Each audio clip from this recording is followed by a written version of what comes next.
It was the 1990s, a big show in a small town off I-75 in Georgia. They were called the biggest cocks in the henhouse. But things have changed since then. It's been 30 years, and they finally found a home here, like everyone else, doing a podcast. It's Erica and Mark, the phone call podcast thing.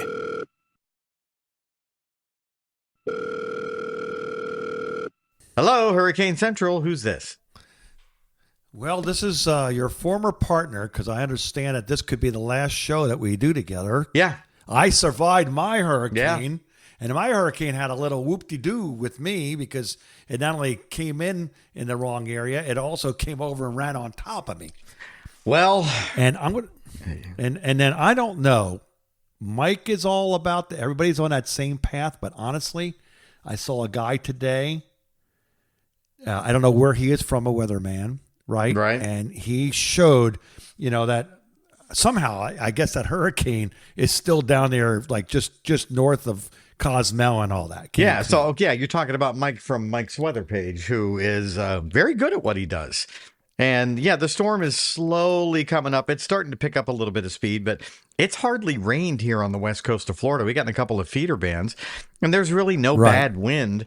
But if you live on the coast, the water is coming up fast, and there's going to be a storm surge. I saw that. Whoa. That was really weird. I mean, I saw Fort Myers Beach was already had water, and Fort Lauderdale took on. Well, right now they just closed the bridges to get onto Siesta Key here in Sarasota because the water is up over the bridge approach, which is unusual. Oh. And the storm isn't. So it's going to be bad flooding, period. If you live on the coast and you live right on the water, I would be worried. But we're going to get punched in the mouth with a couple of good feeder bands after 5 or 6 o'clock tonight. And as we record this, what is today? Today's Tuesday, September 26th at about noon. And it hasn't hardly been a whole lot, but the future radar isn't looking super good for us. But once it gets through here, it'll be gone. But the people up in Georgia, there are more counties in Georgia under a hurricane warning right now than there are in Florida. It goes all the way to Macon. That right? Yes. It's to Macon. All the way. Hurricane. They're going to get a hurricane. Macon on the south end of Atlanta, there are hurricane warnings. Like they're going to have 80-mile-an-hour winds tomorrow. That's a strong ass storm, man. It's gonna really mess up a lot of trees in Tallahassee. There's all those big giant trees in Tallahassee, and I think the storm's going to go right over that. But we'll see. We'll see what happens later tonight. It could change, but I don't know. I'm not. I've been watching Mike, but there's a guy I saw that's an actual meteorologist that was talking today about the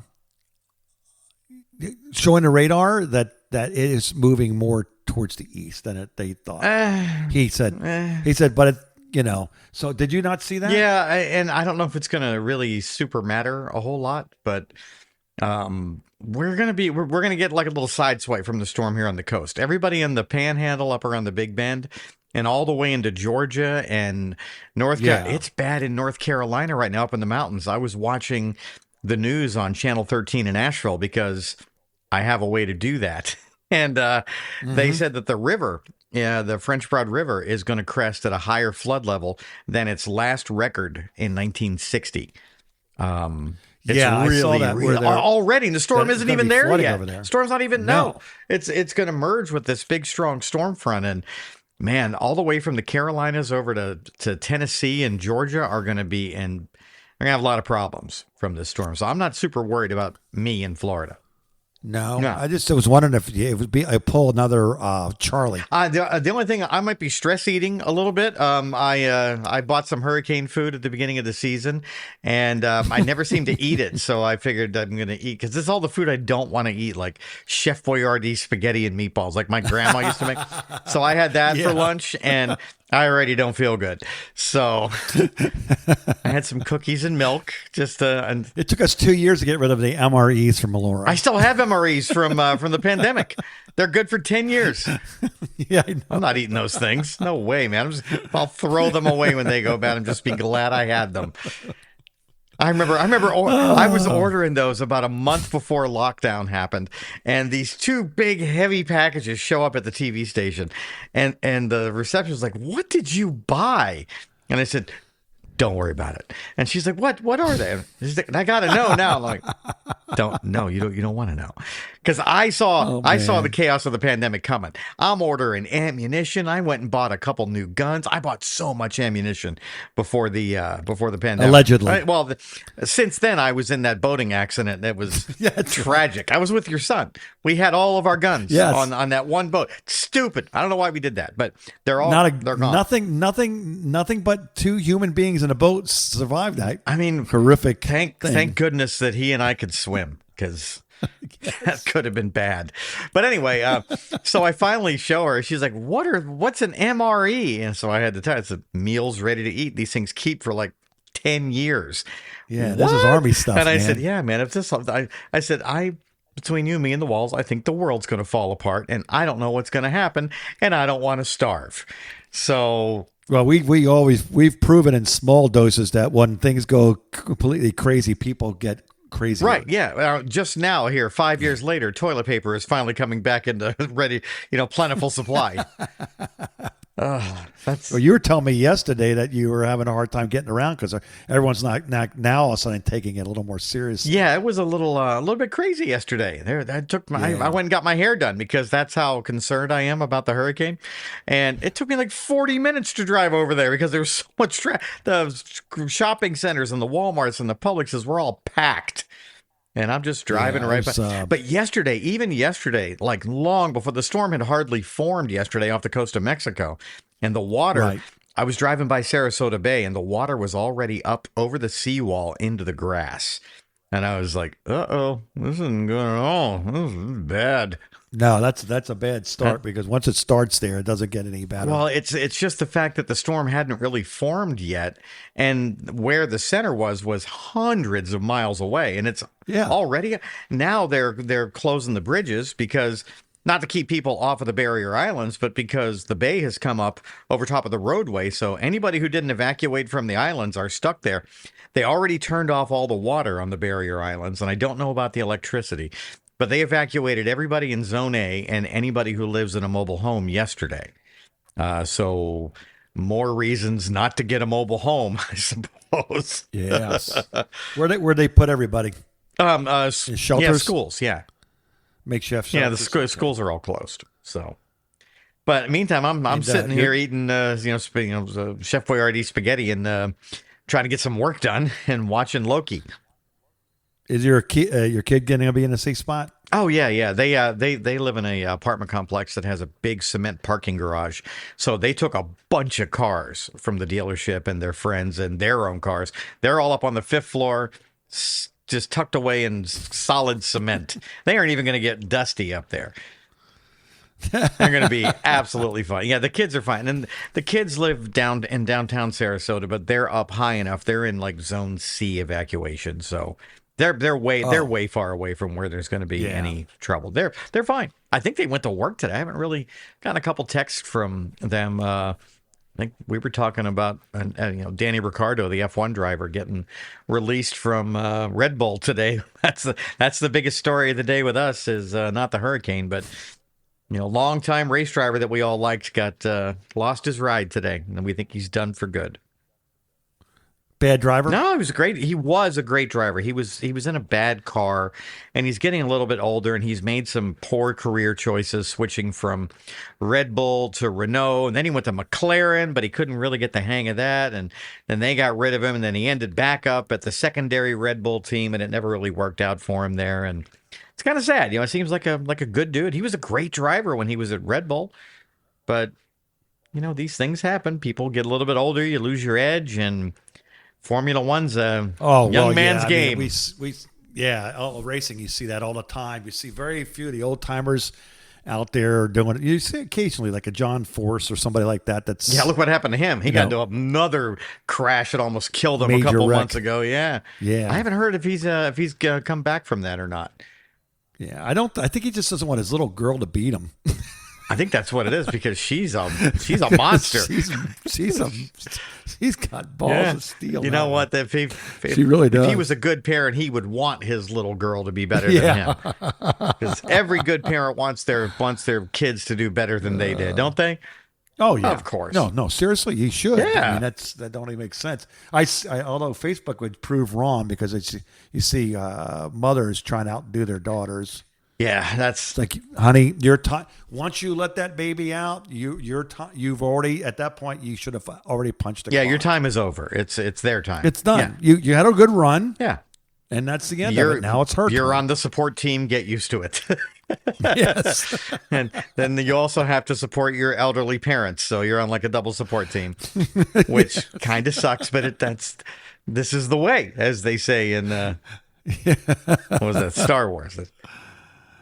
I was so glad my daughter was so, hey, look at me for such a long time. And then she had her kids and she started to slow down with my grandson a little bit. Still had a little bit in her. But once the second kid came around, mellowed right out. Yeah. I mean, way out. And now it's all about them and not her. Yeah. Well, then she's doing it right, isn't she? She's doing it the right way. That's all you can do. That's all you can hope for. You raised her right. Yeah, somehow.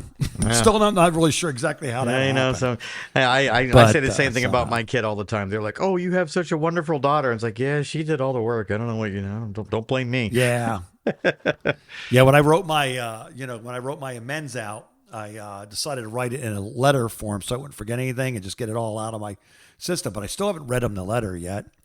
Or told them about it, but it's like I look back and go, yeah, there's a lot of mistakes I made, especially when they were becoming teens and they were. Dude, that being a parent is full of mistakes, no matter what you're dealing with, whether you're an alcoholic or not. It doesn't matter. Yeah, it's true. I don't think I could have. I don't know if I could have done it any better or not. Yeah, maybe it all kind of worked itself out. Give that to them after you're dead. They don't need to hear that now. Yeah, it's fine. Honestly, I really thought about that. I know because once it's supposed to be for me anyway. So once I got it out on paper, it was the end. Like I no longer had that worry anymore. But I know when my dad passed, I was collecting her stuff, and we're going through I still got the plastic Tupperware version of a file folder, and that's where we found his will and everything inside there. And there was a yellow legal pad in there. Yeah, right. And I pulled out the yellow legal pad. I still have it, actually, the whole legal pad, and it's like discolored. That's how long it's been. Well, that could have also been from the nicotine. Yeah, but it is not necessarily carbon dated. It's more like menthol dated. But if there's such a thing. But I'm reading it. It says it's a dear Mark, and it just a nice 2 or 3 sentence start of a letter, and that's the first time he's ever complimented me. Oh, that was nice of him. On anything. Do you know what I mean? Like it never was, it was like an unwritten thing. Like he was okay with everything. He was more like to tell you when you messed up than you did good. Mm-hmm. Did good was just like what you're supposed to do, and, but I got that and it said, you know what? I still kept it. It's like to this day, it's nice. So maybe you're right. Maybe it's better off to leave things until later on. Give them something to look forward to. I have found, I've had my share of therapists, and they have all, helped me in one way or another, but nothing ever helped me more with, personal growth than writing. And I would just write down all this stuff, and all the stuff that I was pissed off about, or that I was angry about, or just, didn't like, I would put it all into a Word document. And now the way that I look at it is that's where all that crap lives, in that Word document. So I can go visit that anytime I want, but I don't take that with me anymore. So I don't. Right. It's as simple as that. And it works for me. And I think it works for a lot of people. No, journaling is really, really good. The only thing bad about journaling I found when I moved up here you could use it in court. What? When the separation, actually, when I realized I was separated after 10 years and I moved, when I allotted myself to understanding that I was separated, that the world was still going around and I was living in a weird place. A little bit of denial there, huh? Yes. I left a backpack full of journaling. Oh no! I mean, yeah. So fortunately, you remember my writing is very poor. You should have been a doctor. It's that good. Yeah, it was. I can't even hardly read my writing. Did your ex find it, or what happened to it? I don't know. Do not probably know. just threw it away and said, "Oh, this is his shit. Gone." Good. Yeah. That's even better because there was a lot of, this is how I really feel right now. And to this day, I actually still, when I'm in group or whatever doing things, I write before I get started on my regular writing. I write how I feel today and where my head's at and what's on my mind, and then I go about from there. So it's kind of I try to tie the two together and see if what I'm thinking matches what I'm writing. Or if that was just like a kickoff spot, it was weird. Anyway, I would like to change the subject here to something far more pressing that has to do with the storm. That has to do with every storm. You're familiar with the Waffle House Index, aren't you? Oh yeah, I've seen that story. That is fantastic. That's been around for a while. So there are 3 different stages for disaster, and there's green. So green means that your Waffle House is open, the restaurant sustained little to no damage and has full power. Then there's yellow. You got a limited menu at the Waffle House. The restaurant's running out of food, might have limited power. Red, Waffle House is completely closed. And if you see a red Waffle House warning, you know that something bad's about to happen. And yes, I'm looking here at the current closed Waffle Houses, and there's a whole website for this, and they're popping up more and more. The first one that I saw close is in Crawfordville, Florida, which is about 10, 15, 20, maybe 20 miles south of Tallahassee, down toward the water. Okay. Brand new Waffle House, state-of-the-art Waffle House, built like out of bricks and all boarded up and closed. So you start looking at the other closed Waffle Houses going up into Georgia, and there's a lot of closed Waffle Houses, man. There's gonna be some bad things going on, is what Waffle House think. And the government looks at the Waffle House Index. Oh, okay, I didn't know if you knew that or not, because that's what I did hear in that story, that it was they actually use it for where to distribute the FEMA people. They're like, well, the Waffle Houses are closed here. Let's send the government in. So, and that says there's something. I always thought we were heroes or idiots when we worked in radio and had to stick around for storms. But at Waffle House, they are really they're definitely a step above a radio station, because FEMA never paid attention to you and I when we had the floods. No, nobody cares about us, about radio people, but Waffle House, that's serious, because they've obviously done some research. The private sector can be trusted by the government at this time. And that just is another lesson right there of say you think the world is coming apart and you're one of these people that runs out and buys guns and ammos and toilet paper and MREs, that that the government does not exist to help you. Yes. That's all I have to say. That's it. Thank you. Hear, hear. Thank you. I don't want to sound like a survivalist or a crazy person, but the government does do a lot of things for us. We have lovely roads, we have relative peace and safety, but it's not for your benefit. When it comes to disasters like this, everybody, the government will take care. They will not. You are on your own. Ask New Orleans and Katrina. Ask Homestead and Andrew. Yeah, ask anybody who's been through any kind of a major disaster. The government will get there at some point. Yes, and there's something that you need to know about Good Samaritans who rush in when disasters happen too, that people don't really think about. There are plenty of Good Samaritans that rush in after a disaster like a hurricane or an earthquake or a big fire or something. The people who are on the ground and are there 45 minutes after it happened, chances those people are looking to scam you. The people who show up 2 or 3 days later, who've got their ducks in a row and actually have relief supplies and are there to help you, those people are the ones who are there to help you. But if the ones who show up right at the end of the storm, don't trust them. I think they don't call them gypsies anymore. I think they call them travelers now. I think that's the proper way to identify. They got rid of in England. They got rid of gypsies. I think they don't call them that in England anymore. I think they call them travelers. We used to call them gypsy as an insult. No, we used to call them. But it's not. So we had an encounter with gypsies when I was a kid. I had no idea what gypsies were, and I remember that my brother and my friends and I were down at the bookmobile. and we're like going through the bookmobile, and there's this group of people that clearly were not from around here, if you know what I'm saying. Because we lived out in the country in the middle of nowhere. And we're looking at these people, and they're talking to some other people, and you could see that people were unloading things, like locals were getting things from their cars and giving them to these people. And I finally got to ask my dad about that. And he's like, "You saw the gypsies?" And we're like, "The hell are the gypsies?" So my dad had to explain to us what the gypsies were. And and I'm like, so those people are here to just scam. They were just scamming people. That's what they were doing. They were walking around getting money, and that's how they live. They just they were going to come back and fix your roof, right? That was the thing. They were going to do jobs. They were going to paint the fence, and they were and of course they just disappear, and nobody ever hears from them again. In the hurricane, when Laura came, we were at home that first weekend, David and I, and we were starting to clean up the front part and start piling the debris in one area, and then construction debris in one area. Then of course, then you had foliage and stuff in the other. Although the truck came by and put everything inside the same truck, I don't understand that.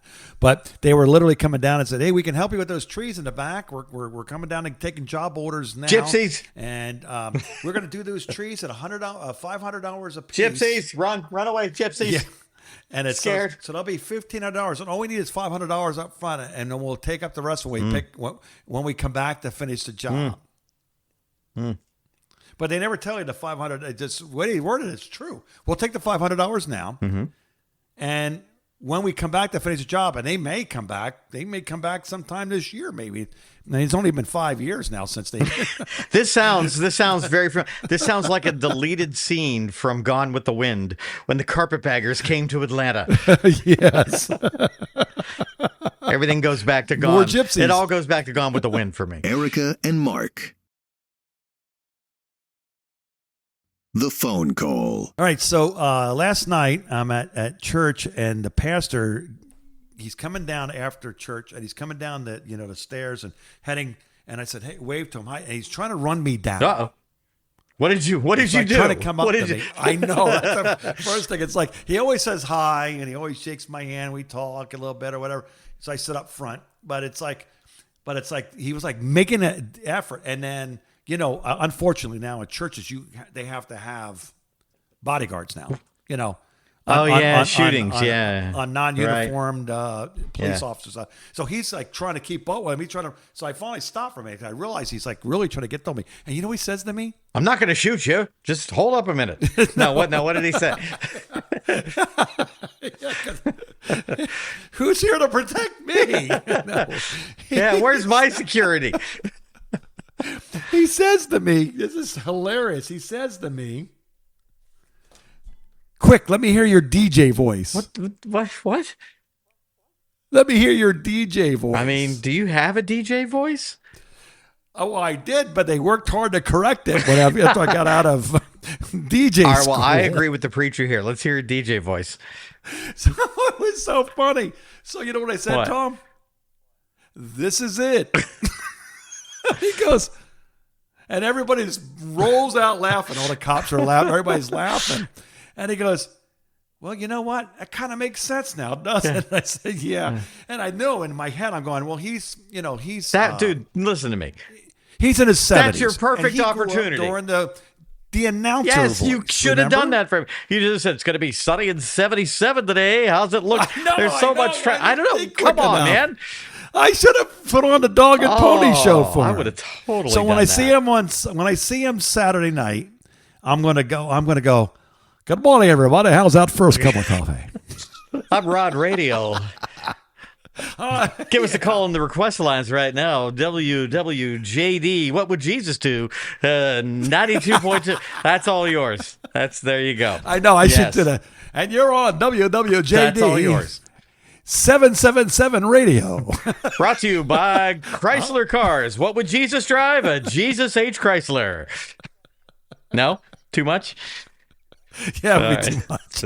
But I mean, he grew up in the old announcer days. You think about it. I mean, I actually put on our Facebook page a while back, and I want to scroll back to look for it. But it was literally, you too can sound like the radio, the guy you hear on the radio. And it had a school teaching you how to That's puke. the Connecticut School of Broadcasting.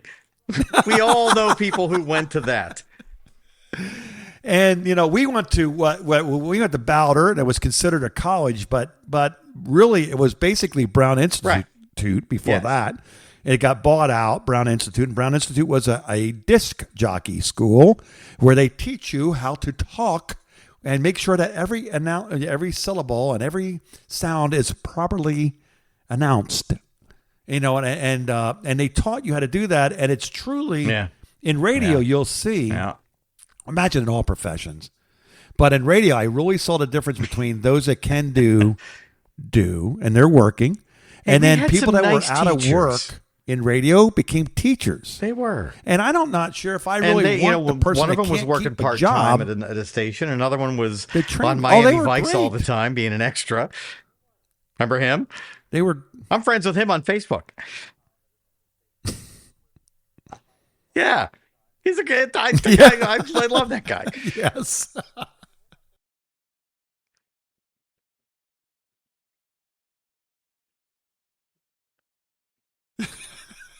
But I remember when Dave Denver, because I went part-time there, and then when he came in, I wanted full-time work, so I ended up like everybody else did in that. I don't think you ever ended up there, but did you make a stop at all at that oldies station that you worked the 6 to noon and then noon to 6 shifts, and it was out in Belle Glade? No, they didn't offer you that job.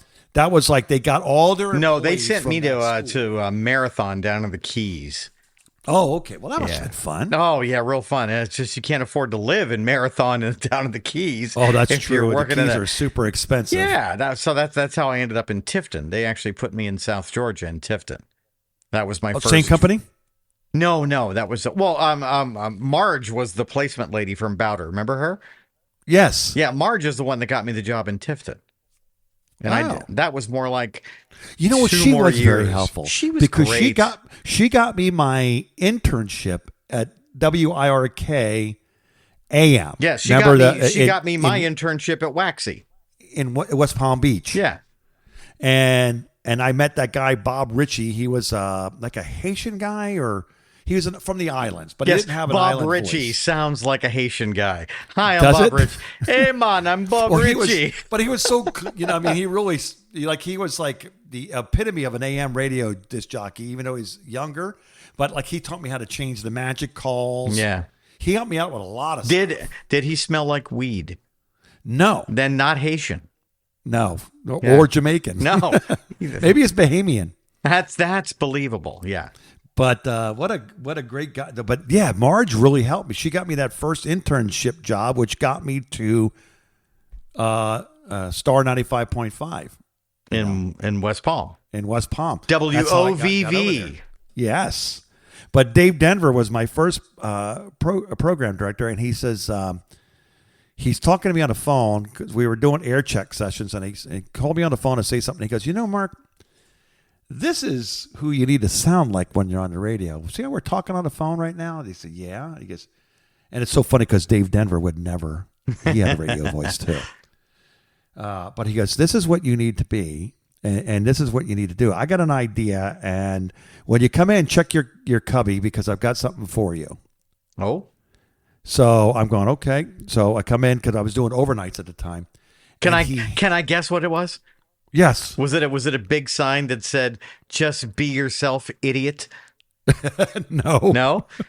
Something really weird. It was an actual tangible thing that you could hold in your hand that broke the habit of being, from being a spring break DJ, where you're yelling and all that spring break stuff. So to try to just talk, remember now, this is the late 80s, early 90s, and DJs were not puking over the old guys were. Yeah. Like your cousin Brucey's and stuff, but regular people were talking like regular people. Right. He left me a phone. A phone. A phone was, just a phone, just a, what do you call that part? The handpiece where you held it to your head and Yeah, your ear. the I can't hand. remember what it was called back then. Handset. Was that what it was called? Sure.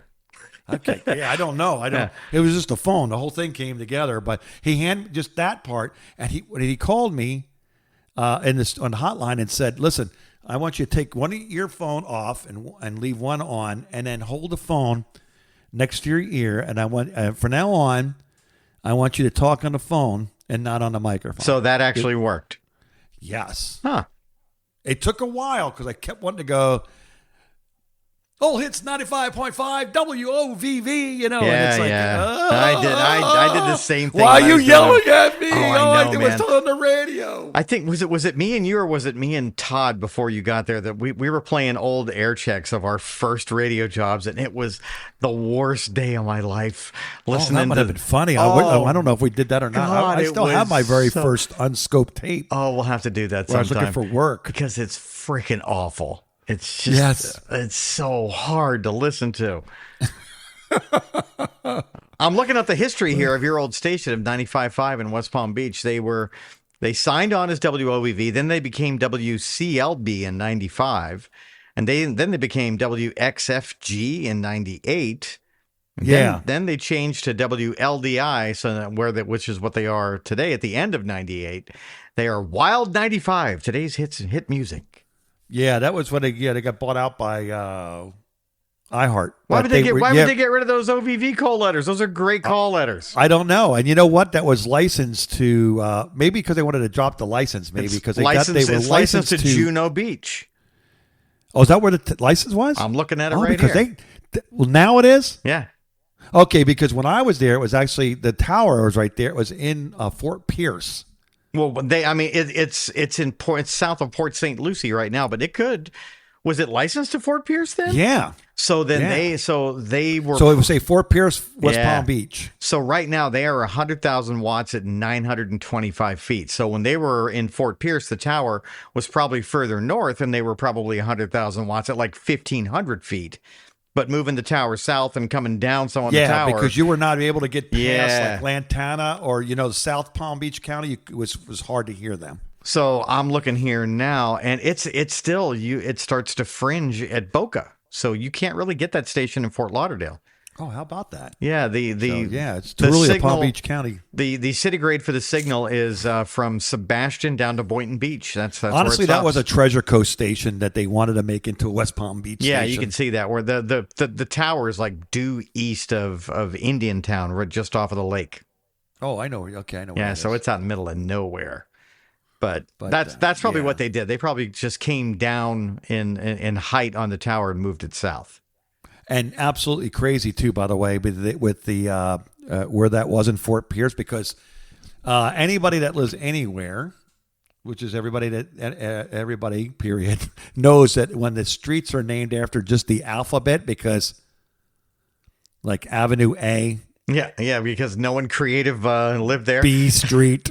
And so they were alphabet streets, and a lot of times the alphabet streets become the hood. Yeah, that's true. You're right. So I had 2 4-way stop signs I had to go through, and a flashing traffic light to get to the stadium, to get to the studio from the main drag that went. So hold on. So the studio isn't in West Palm Beach? It is now, but it wasn't when I was there. Okay. When I quit, when I was with MJ, yeah, and I ended up moving up to Georgia. We had just moved into West Palm. When MJ started, he was in Fort Pierce too, and then we moved to West Palm. The only thing that I remember about that town is Scott Chase used to work there too. Our friend Scott at 95.5. I think he did work there. Yeah, he worked there briefly for maybe a year and one of his kids was born down there, and his wife was coming home from somewhere, and she was pregnant with their first or second kid. Scott's got 4 kids. And she was walking into their apartment complex, and somebody mugged her. They hit her on the head, oh, that's with gross. her big fat gross, pregnant belly, and knocked her down and stole her purse. So that's so gross. Yeah, that's their big memory of West Palm Beach. God. Seems This lovely there. yeah, well, I would run all the stop signs Mm-hmm. and all the thing to get into work because I did overnights. Right. And Houdini said it best: the freaks come out at night. Yeah. And I'm going to tell you, what the criminals like to sleep during the day, Yes. but they're out at 3:00 in the morning. Yes, they are. And boy, and I remember one time I was up there and they had a little camera and looked at the parking lot and it's parked in the back of the place. And I forgot to lock the door. I watched somebody rummage through my car, taking all the change out. And I had some cassettes tapes in there, I guess, and took those. Yeah, this is all because you didn't carry a gun. Watched it happen. You would have probably happen. killed somebody if you'd been carrying a gun when you were living there. Oh yeah. Yeah. Yeah, so I'm glad I didn't have any opportunities. But yeah, it was like crazy though. But it was a good break for me. It was a really I don't know. I look at that and go, I'm glad I changed because I got a chance to meet you. Aw. So without me moving from West Palm Beach to Georgia, you and I don't exist. No. Well, although you might know me and I might know you because of the Tampa connection because I was going to go with MJ to FLZ. Tampa, yeah. He wanted me to go with him. Oh, you probably should have done that. And he asked me to come back because the guy that was there was that I don't want to say his name, but he was that crazy program director. He came from Michigan, and he was a cokehead, bad. There were a lot of cokeheads back then. You can say his name. I mean, and he was calling me at overnights overnights you could all say night long, asking me why I'm playing a song. They and say it's because you put it on the log. Is he named after a popular board game that old people might play? Something with a black rectangle with little white dots on the back of it, something like that. No, but he was not that guy. Also, MJ also shared the same last name with him. Oh, I know the guy you mean. Okay, yeah, I know who you mean. Okay, all right. Yeah, probably shouldn't say that. So when he left, because he might come back and kill me. Yeah, he may even be in New Orleans for all I know. No, there's no way he's still in a market that big.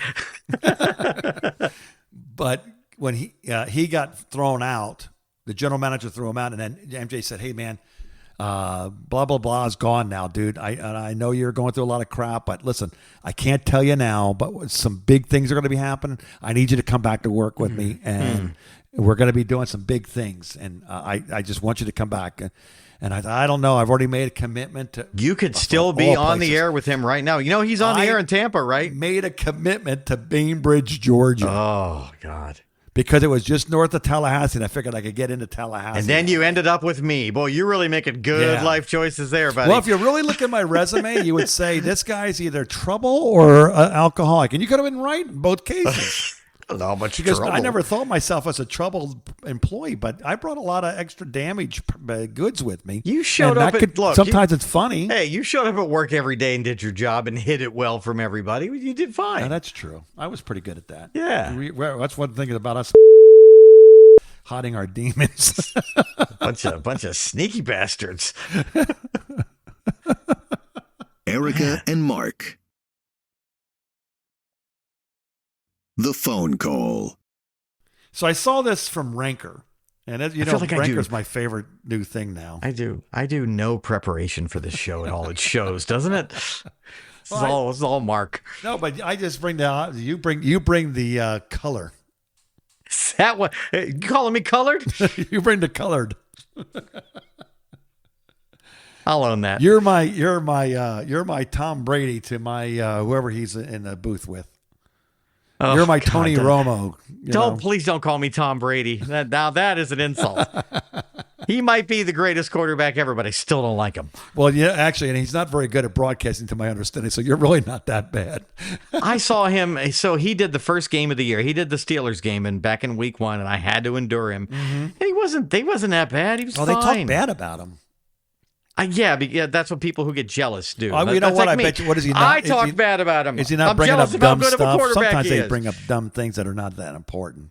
Maybe they're trying to compare him to Tony Romo. Tony Romo's like the problem that Tony Romo had was, it's like Tony Romo was great to listen to until you started to realize, so what he's doing is he's calling the game right before the plays happen. He's like a psychic. He's about 8 seconds ahead of what's about to happen, and he's telling you everything, and it kind of ruins the game. Tom Brady, I don't think Tom Brady's that smart. He's I not, know. He's not. No. He's not reading it that well. Not No. reading the defense. I think Tom Brady Purdy, and that's about it. I don't think he's that smart.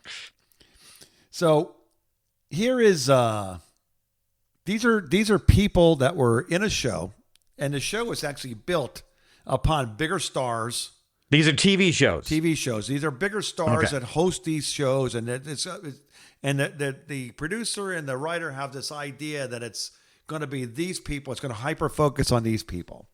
I know one of these because I actually interviewed one of these people and asked them this very question. Let me see here. I can't go down the line. I can tell you that it was the partner of Melissa McCarthy in a television show that appeared on ABC. Okay, let me see if that's one of them. Okay, so number 12 they have is Jaleel White. Jaleel White. What was he in? Urkel. Right, sure. Family Matters was supposed to be built around Reginald I never watched Vell Johnson, which was the main character. He was the police officer. Yeah, I Urkel was just never the watched that. annoying neighbor, right? Right. And when he came in and did his little shtick, all of a sudden, like a lot of things, they start creating buzzwords around, and people start mimicking what they hear. When he would say, "Did I do that?" And everybody and next thing you know, within a few shows, all of a sudden it's his show, and everybody else is playing around them. That was his moment. That was his Bart Simpson don't have a cow man moment. Yes. Number 11, and I never seen this show. Dawson's Creek. No, I never saw that either. Okay, Katie Holmes Yep. stole Tom. That's Tom Cruise's ex-wife. Dawson Creek from James Van Der Beek. Vanderbeek. Yeah, Vanderbeek. That's it? Vanderbeek. Okay. Yeah. And she's the one that stole that show. Apparently, that was all about him, and she came in, and that was not about him anymore. Well, she's pretty. She is a lot prettier than he is, although he's pretty handsome. He was. Yeah. Okay, next one. You know this one when you were a kid. What is it? I don't know how old we were when this was out. Number 10, Webster. I never watched that. Really? No. Emmanuel Lewis stole the show from Alex. What was his name? Alex Karras. He was a football player, right? Yes. Yeah. I think he actually owns the Lincoln dealership here in town. Oh, really? He used to. Yeah. He used to be Alex Karras, Lincoln Mercury. That's wild. But apparently he's, when that kid came on, and I'm going to tell you, bring in a small kid. Here's what you get. You get these small kids that are really intelligent. And if they're a little bit cute, man, they steal the show. That's it. Gary Coleman. Yeah, Gary Coleman's a perfect example of that. Fucking Tattoo. There's another one. Yes. Here's Mr. new Rourke one. had to beat him. And now this is true. I saw this happen. What? Stranger Things. With Balky? Stranger Things off of Netflix. that was Perfect Strangers. Yeah, That's a perfect. different Yeah. show. The Boys, it was all about the Boys Club. And then when they met 11, that girl, Millie the Brown, girl took Millie over. Bobby Yeah. Brown. Sure. And next thing you know, she became the whole show. It's still a great show. Yeah, and you know what? Now they've waited so long now that if they come out with the finishing, they're supposed to do. You know what my thought was on that? You know what? Kids are all in there. Though? The kids are in their 30s I know, but now. They got their own here's kids. What they do. They come back with a little 2-hour movie, right? Like they're going to do with, I forgot what show it was now. The one I really like, and Peaky Blinders are going to have a 2-hour movie. Yeah. Wrap all the characters up. Okay. So 2-hour movie, wrap up Stranger Things. They all come together. They're coming back for their 20-year high school reunion or whatever. Right. Yep. And they meet downstairs, and you realize this was never true. This was one gigantic game of like Dungeons and Dragons or something. Oh, man, this is why you're not in Hollywood. Okay, never mind. That wasn't a good idea. It sure sounded good in my head. No, they woke up and she's a dream. Yeah, that was good on Dallas in 1979 when Bobby came back too. Oh, well, that's already stolen. Okay, Yeah, none of my done. ideas are original, I guess. No, unless your name is Steve Allen, you haven't had an original idea. He was the last one. Yes. That was my favorite line from Krusty when he was getting prank phone called by the guy who had the dummy. And he realized he was getting prank phone call, and Krusty says, "If this is anybody but Steve Allen, you're stealing my bit." That was a great line. That's before my time, too, for the record. Steve Allen. Coming at number 8, New Girl. I didn't watch that. No, actually pretty No. funny. The roommates, the 3 think I characters would that were watch put that. around Zoe Danshell or whatever her name is. Dashanell, yeah. Okay, the 3 guys around her became Yep. the stars. They beat out Zoe. She's a national treasure. I know she is. I thought she was Aw, anyway, but no, they said she that is. the roommates actually stole the show, that the people started watching. And here you go. Speaking of Kind The of want to watch Simpsons, it now. Yeah. guess who stole it from Bart? It was stolen from Homer. Yes. More people like Homer. The main character is supposed to be Bart Right. Simpson, and yet Homer seems to get the... I think he's got some of the best lines, though. I mean, he does. Homer's great. I didn't know that Bart was supposed to be the star, but I guess that makes sense. Well, maybe originally. I don't know, because I thought it was the whole family, but they all have to think. Yeah. Actually, Homer makes me laugh more than Bart does. And Lisa makes me laugh even more. No, it's because you are Homer. That's why. Coming in at number 6, speaking of Dallas, Yeah. Larry Hagman. Yeah, J.R. Ewing. I think you're supposed to say the word cheers after you say his name, aren't you? Yeah, well, after he got his new liver, yes. Stole Dallas from Patrick Duffy and Barbara Bel Geddes, whatever her name is. Barbara Bel Geddes played Mama. Okay, She was Ellie Ewing. She was Jock's wife. So apparently, and I know what, he was a good bad guy. Did you not watch Dallas? No, I saw the one. I saw the kidding? one where they came back to find out Mark. if she actually shot it, and I found out that that Kristen. That's Yeah, that's Kristen the only is thing, the that's one. the only show Spoiler I alert. watched because it was like I think wasn't Dallas in the 80s? Late 70s into the mid 80s. Was- My grandmother and I used to Was watch I not Dallas. busy at that time?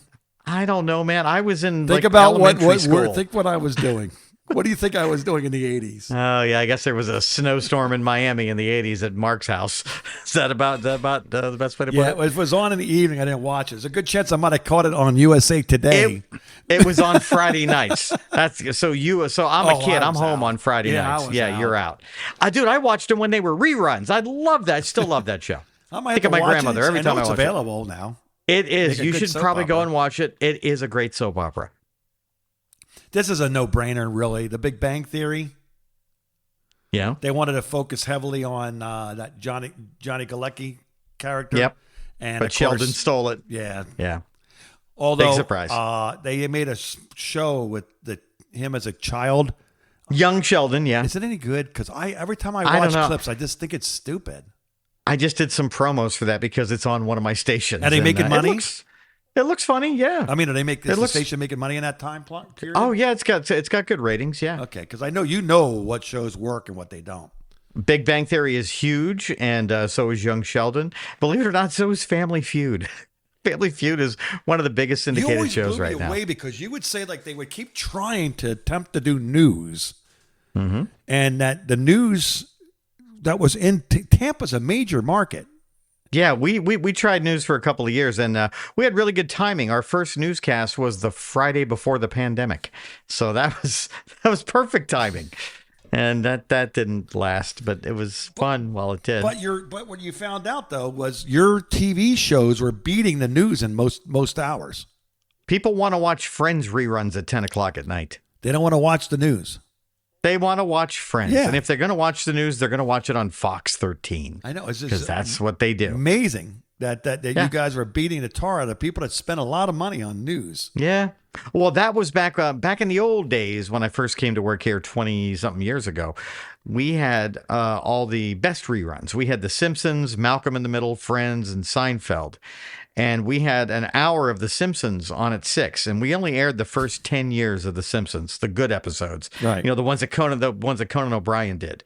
And we promoted the hell out of them. We would do the Simpsons Top 40 countdown, and we would have, listeners call into a answering machine to vote for their favorite episodes. Right. We would do marathons on the weekends, and the ratings, we'd have like a 30 share with The Simpsons. And, meantime, NBC and Channel 8's news are getting like, 12, 15 share. We had double the ratings with the frickin' Simpsons. When rerun The Simpsons. The news is spending all this money, with all these reporters and photographers and anchors, and we're showing friggin' Simpsons reruns and just cleaning up. Oh, those were the days.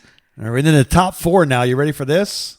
Yeah. I thought this was interesting because I know of this show, but I thought this show was built around the kids.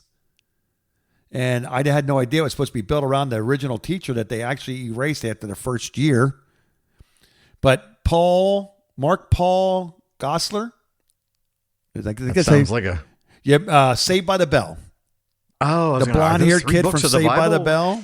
Yeah, I didn't watch that. Sack was the one he stole it for the teacher.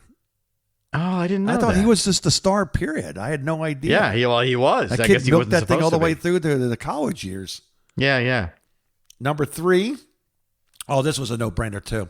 I don't know why they thought. I know why they thought it, but they thought Ron Howard or Anson Williams could hold up Happy Days, and it had a great cast. Everybody on that show was good. Potsy was the star of Happy Days? Henry Winkler. Who? The Fonz. I mean, yeah, okay. Yeah, he kind of was. And he didn't have to do much. So who was the star? Was it Richie? Yeah, that's who they built the show around. Yep. Yeah, I guess so. Yeah. But funny story about Henry Winkler. Never won an Emmy for Happy Days. Really? Never did. Henry Winkler only won an Emmy. What was his first Emmy? Hang on, let me look. Who's calling you? No, that's my alarm going off. Somebody's delivering a package. He won the Best Supporting Actor for Barry back in 2018. Have you watched Barry on HBO? No. Great show. Is it on anywhere else besides HBO? No, it's an HBO show. He's actually a really good actor, honestly. He's a great actor. He's great in Barry. He plays an acting teacher, acting coach. Oh. And Barry is Bill Hader, who is this assassin who used to be a sniper in the army. Right. But then he became an assassin with him and his buddy Stephen Root, who was from Sarasota, by the way, right here in Sarasota. Stephen Root is kind of Barry's handler and gets him these jobs to kill people. Oh gosh. And he just kind of does it. He kind of hates his life, and he's just like, there's got to be more to life than just killing people. But he's extremely good at it. That's the thing. And he's making really good money, and he gets away with it every time.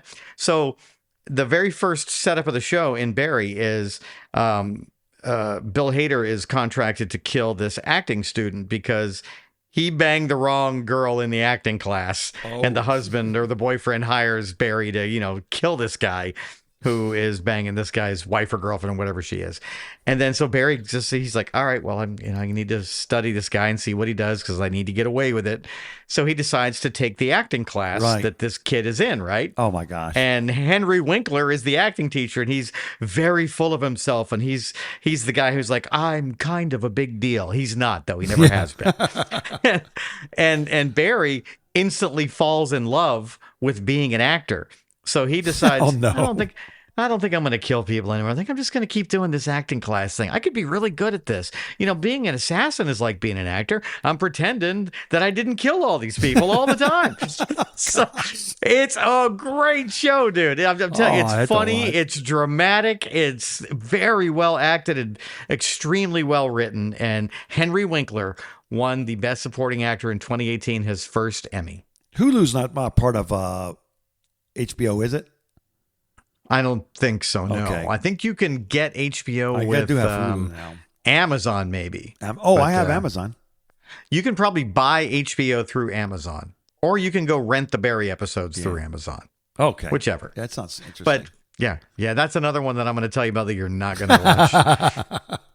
Number 2, Martin Sheen stole the West Wing from Rob Lowe. Yeah, Rob Lowe. First of all, that show, top 5 show of my entire lifetime of any TV show. You never watched that either, did you? No, I haven't. I didn't either. But I bet you it's good, though.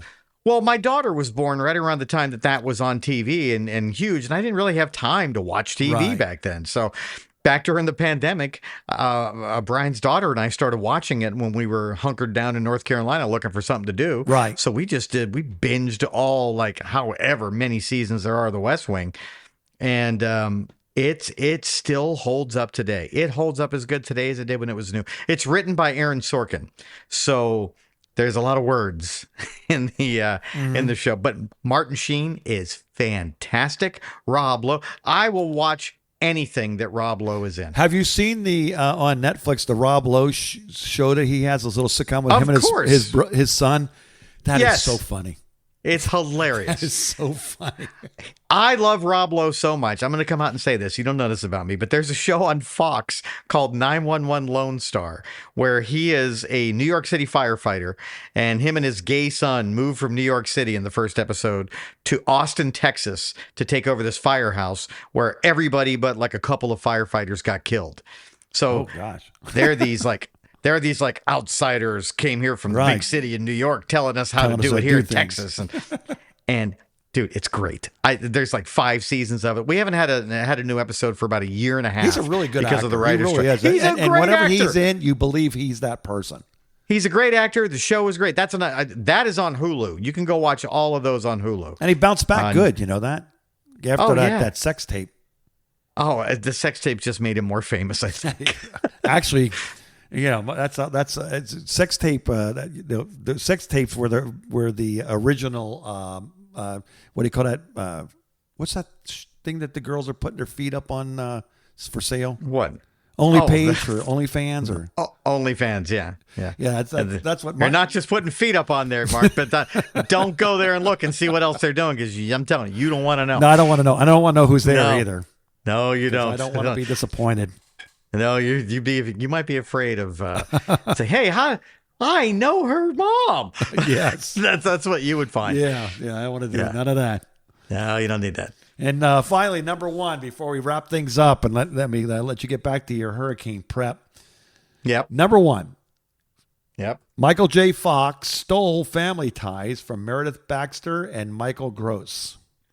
Yeah, he's pretty good looking kid. They talked about that for a long time. That character in that show.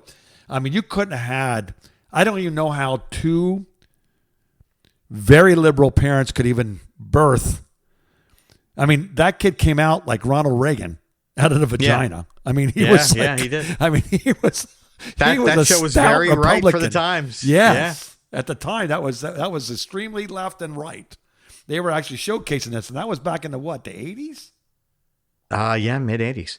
All right, so I have one that did not make your list that I don't know how it didn't. Okay. Have you ever watched the show Mike and Molly with Billy Gardell? I have seen it, and but I've never watched a full episode. Billy Gardell and Melissa McCarthy. So nobody knew who she was when they did Mike and Molly. The show was supposed to be a vehicle for Billy Gardell to further his acting career and make him, more famous, because he's a stand-up comedian. He's a very funny, very smart stand-up comedian from Pittsburgh, of all places. And that's the heavyset guy? Yeah. That show was supposed to be his vehicle to launch him to superstardom. And, who's the star of that show, Mike? Mark, is it Mike or is it Molly? The way I would say they've given everything to the girl. Yeah, she just stole the whole show and became a superstar. Yeah, and she's the one that gets all the the one that gets all the movies and stuff, right? Yes. But see, I don't find her funny. Is she funny? The first thing the first thing I ever saw her in was she. Did you ever see? Yes, there's obviously a lot wrong with you. Did you ever see Bridesmaids? You didn't, did you? No, you didn't see Bridesmaids. Bridesmaids is one of the funniest movies of the last 20 years, and of course you haven't seen it. No. She's in this she's barely in Bridesmaids, but she's in this one scene where they're at a wedding shower. All the girls are at a wedding shower, and one of the gifts that they get, at this like super fancy, rich people wedding show, they all get puppies. These sweet little puppies with bows on them. And so during the whole event, Melissa McCarthy's like the ugly duckling of the group, let's just say, and she's talking to the star of the movie, what's her name from Saturday Night Live, and she says, he's like, "Hey, I'm stealing these puppies. Oh, Do you want me to get you a couple? She's like, no, I don't. No, I don't even want. You can have. So later in the movie, something bad happens at the wedding shower where the star embarrasses herself and she's driving away. Okay. And then she's like crying in her car, and then she sees this like piece of crap van pulling up next to her, and it's Melissa McCarthy. And as the van continues to pass, it's full of puppies. Oh no! But Melissa McCarthy is in a half a dozen scenes, and she steals every scene she's in that movie. She's hilarious. But yes, she stole Mike and Molly because it's not Molly and Mike. Well, see, it's supposed to be Mike and Molly. You know what's funny is I've never seen a Hangover movie either. The first one's really good. The second one's still pretty funny. Third one was okay. Is it as funny as the one back in the 80s with oh gosh, now I'm going to try to remember this guy's name. The Forrest Gump guy. What? Tom Hanks? Tom Hanks is in a one where is it as funny as Bachelor Party? Yeah. First of all, Bachelor Party is Tom Hanks' best movie. Everybody says it's Apollo 13. We all know it's Bachelor Party. Bachelor Party is number one, and then Big is number two for me. And then Forrest Gump. Then Forrest Gump, yeah. I might put Forrest Gump down. Well, anyway, it is as funny as Bachelor Party. It's probably funnier than Bachelor Party. Oh wow! Okay, then I might have to watch it. Really, the first one. Really funny, Mark. Yes, the first one is funny. The second one's good too, though. It's not better, but it's not worse. Does that make sense? Yes. It is like also good. It's totally worth watching. The third one was a little bit more of a fall, but they're also Bradley Cooper's in that movie. Yeah. And, Ed Helms is in that movie. It's really funny. You just watch it. I just never sat down and watched one of those movies, and I thought, No, you don't watch anything. I don't know how you know. How do you know anything about anything? Is what I want to know. You don't watch anything. I do watch stuff. It's just my favorite color is black and white. I don't even need a color TV anymore. Yeah. People can't see Mark right now because he's on the phone with me, but I'm in black and white. FaceTime call, and Mark is in black and white right now. All these FaceTimes we do, Mark is in black and white, and it's I'm talking to you via a rotary phone. Is that what that noise is? Yeah. All right. Delta 417. Molly, can you get me Erica?